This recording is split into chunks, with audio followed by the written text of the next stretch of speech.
So there are two differing perspectives that have emerged, both from people in politics. One is Yogendra Yadav. We were all together on a program with him on the BBC just yesterday, Sanjay ji.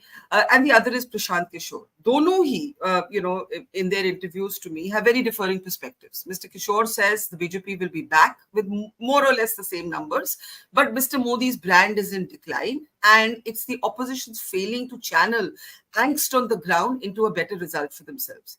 Yogendra ji believes that while there is no wave against the Modi government, incremental and arithmetical decline in, aggregating the decline in multiple states can pull the BJP below the majority mark. If you were to make sense of both these differing perspectives with the caveat that both men are in politics in different ways, do you find yourself agreeing with one or the other more, or do you have a third take which is your own? I would like to take the middle path, not because I want to be safe, not because I like one person over the other, but I think, and both could be right, because we have seen in Indian electoral history that we have an electoral system which is first past the post system. Same vote share may not give you same kind of a electoral outcome in a sense in terms of seats. We have seen in the past that vote share goes up, your seats come down. Look at the BJP's vote share in 2009 Lok Sabha elections. BJP polled 18.6% votes, and BJP's number of seats was 160. If you look at the 2014 Lok Sabha elections, Congress vote share was higher compared to the BJP's vote share in 2009. So Congress polled 19.6% votes in 2014 Lok Sabha elections, ended up with only 44 seats. So same electoral system, same country, different elections. But if you look at the ratio of winning seats with similar number of votes, very, very different. So there is a possibility, hypothetically, if we assume that BJP gets 37-38% votes, this 38% votes can give BJP less than 250 seats or maybe about 250 seats. Same 38% votes can also give BJP 292 seats.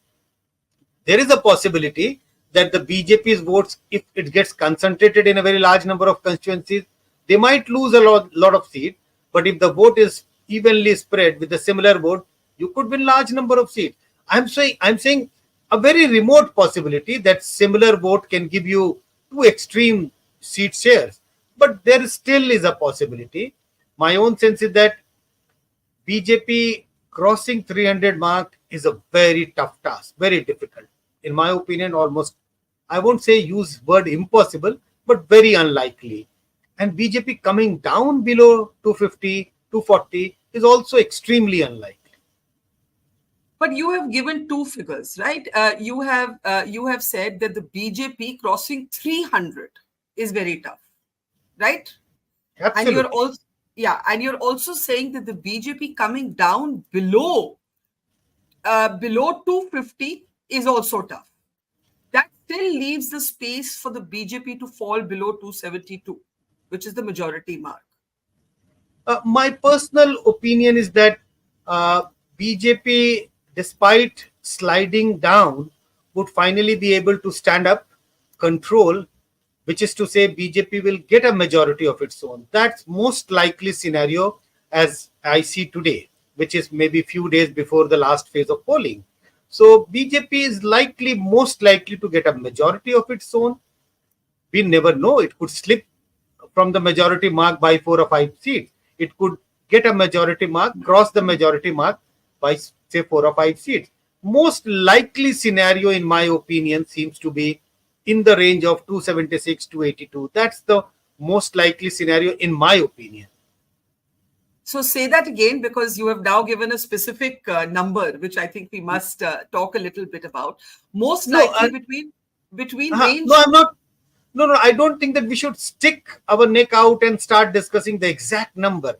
The big point I'm trying to say is that BJP, in my opinion, is very, very close to the majority mark.